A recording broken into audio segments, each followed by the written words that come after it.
Continuous को हम progressive भी बोलते हैं, जिसमें आईएनजी लगते हैं वर्ब में। तो फर्स्ट इसका अफर्मेटिव सेंटेंस, अफर्मेटिव मतलब सिंपल सेंटेंस। सिंपल इसमें we use has been with singular subject and have been with plural subject. सबसे पहले हम इसमें क्या लगाते हैं, हैज बीन और हैव बीन। हैज बीन लगता है सिंगुलर सब्जेक्ट के साथ में, हैव बीन लगता है प्लूरल सब्जेक्ट के साथ में। We use ING in the first form of the verb. हम क्या यूज करते हैं, जैसे हम सिंपल प्रोग्रेसिव सेंटेंसेस में फर्स्ट फॉर्म में आईएनजी यूज करते हैं, इसी प्रकार से हम प्रेजेंट परफेक्ट कंटिन्यूअस टेंस में भी वर्ब की फर्स्ट फॉर्म में हम आईएनजी यूज करते हैं। इसमें थर्ड है वी यूज सिंस और for timing.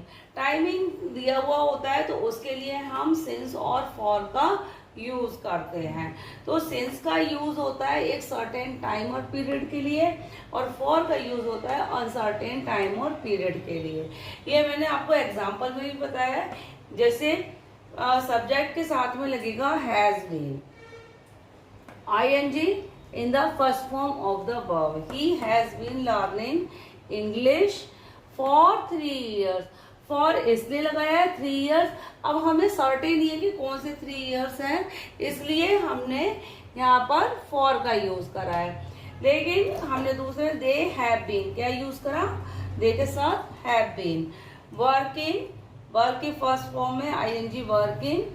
Here since, since किस लिए यूज किया, क्योंकि 2001 ये सर्टेन पीरियड टाइम पीरियड है 2001, इसलिए हमने सिंस का यूज किया। तो ये बहुत सिंपल है कि सर्टेन टाइम के साथ हम जो हमें निश्चित समय पीरियड पता है उसके साथ हम सिंस का यूज करते हैं, और जो हमें समय पीरियड टाइम नहीं पता है उसके साथ हम फॉर का यूज करते हैं। अब हम स्टार्ट करते हैं नेगेटिव सेंटेंस। सेकंड है negative sentences. Negative sentence means no. We use has not been with singular subject and have not been with plural subject. We use ing in the first form of the verb. We use since और for timing मैंने अभी बताया था आपको। since certain time के लिए लगता है और for अनसर्टेन टाइम के लिए लगता है। तो इसका एग्जाम्पल है he has not been, मैंने आपको बताया था we use has not with singular person, he singular person है, he has not been living। इसमें वर्ब की फर्स्ट फॉर्म में आईएनजी लगता है, living here for many years. अब ये मैनी ईयर कौन कौन से ईयर्स है ये नहीं पता, इसमें अनसर्टेनिटी है इसलिए फॉर का यूज हुआ है। They have not been, they के साथ हैव लगेगा तो have not been studying, study में आईएनजी लग गया, स्टडीइंग सिंस 2 o'clock। तो अब हमें ये टाइम पर्टिकुलर टाइम के बारे में बात करें कि 2 जैसे वो पढ़ नहीं रहे हैं इसलिए हम यहाँ पे सिंस का यूज करेंगे। तो ये हमारे हो गए नेगेटिव सेंटेंसेस। अब हम स्टार्ट करेंगे अपना interrogative sentences. Present perfect continuous tense में अब हमने अफर्मेटिव सेंटेंस पढ़ी है, नेगेटिव सेंटेंसेस पढ़ लिए। अब हम पढ़ेंगे इंट्रोगेटिव सेंटेंसेस। इंट्रोगेटिव का मतलब होता है क्वेश्चन, जहाँ हम क्वेश्चन पूछते हैं। फर्स्ट वी यूज हैज और हैव बिफोर सब्जेक्ट। सब्जेक्ट से पहले हैज और हैव आता है, वो तो इंट्रोगेटिव सेंटेंसेस में आता ही है, हमने पढ़ा ही है। और उसके बाद सब्जेक्ट, फिर बीन, क्योंकि परफेक्ट कंटिन्यूअस टेंसेस में बीन लगता है, हैज बीन, हैव बीन। फिर ING in the first form of the verb, verb की फर्स्ट फॉर्म में आईएनजी लगता है।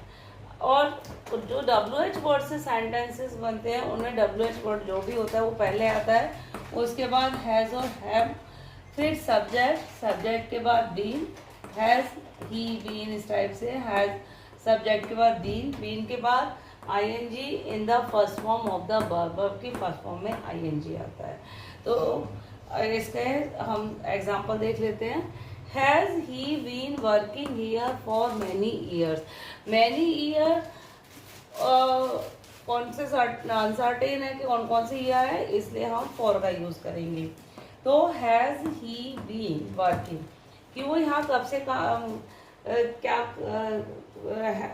तो इस प्रकार से हम करेंगे सेंटेंस, क्योंकि इसमें हैज पहले आ गया, फिर सब्जेक्ट, फिर बीन, वर्ब की फर्स्ट फॉर्म में आईएनजी, और अनसर्टेन टाइम है तो फॉर। दूसरा WH वर्ड है, इसमें वेयर, हैज और हैव लगाएंगे, सब्जेक्ट, बीन, वर्ब की फर्स्ट फॉर्म में आईएनजी, और सिंस का यूज करेंगे क्योंकि ये सर्टेन टाइम है 2000। तो इस प्रकार से हमारे ये बनेंगे इंट्रोगेटिव सेंटेंसेस। अब हम नेक्स्ट स्टार्ट करते हैं इंटेरोगेटिव नेगेटिव सेंटेंसेस। अब लास्ट है हमारा इंट्रोगेटिव नेगेटिव सेंटेंसेस। इंट्रोगेटिव जिसमें क्वेश्चन पूछता है, नेगेटिव मीन्स नो, जिसमें कि नॉट का भी यूज होता है। इसमें वी यूज हैज और हैव फर्स्ट। सबसे पहले हम अगर इंट्रोगेटिव सेंटेंस बनाए तो हेल्पिंग वर्ब को सबसे पहले रखेंगे, तो हैज और हैव पहले आएगा, फिर सब्जेक्ट आएगा, उसके बाद नॉट बीन आएगा, उसके बाद verb ING in the first form of the verb आएगा। इसी प्रकार से हम जो WH वर्ड है उनको सबसे पहले रखेंगे, फिर हैज हैव और हैव लगाएंगे, फिर सब्जेक्ट लगाएंगे, उसके बाद नॉट बीन, क्योंकि नेगेटिव सेंटेंस है और बीन लगता ही है, हैज बीन, हैव बीन, और ING in the first form of the verb. और हम सिंस और फॉर का यूज टाइमिंग के लिए करेंगे, जो हम पहले भी करते आए हैं।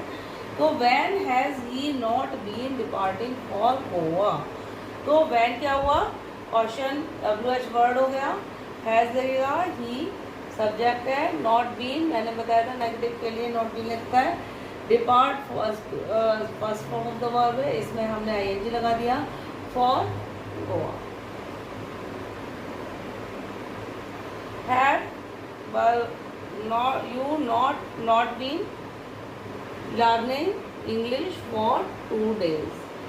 तो इसी प्रकार से इसमें हमने बताया कि हैज़ और हैव नॉट नेगेटिव है तो नॉट बीन लगेगा और वर्ब की फर्स्ट फॉर्म में आईएनजी लगेगा। तो इस प्रकार से हमारा हो गया ये इंटेरोगेटिव नेगेटिव सेंटेंस है। अगर आपको कुछ समझ में नहीं आया तो आप कमेंट बॉक्स में लिखिए और अपने कोई सजेशन है वो हमें ज़रूर दीजिएगा। अभी आज हमारा प्रेजेंट टेंस ख़त्म हो गया। Okay bye.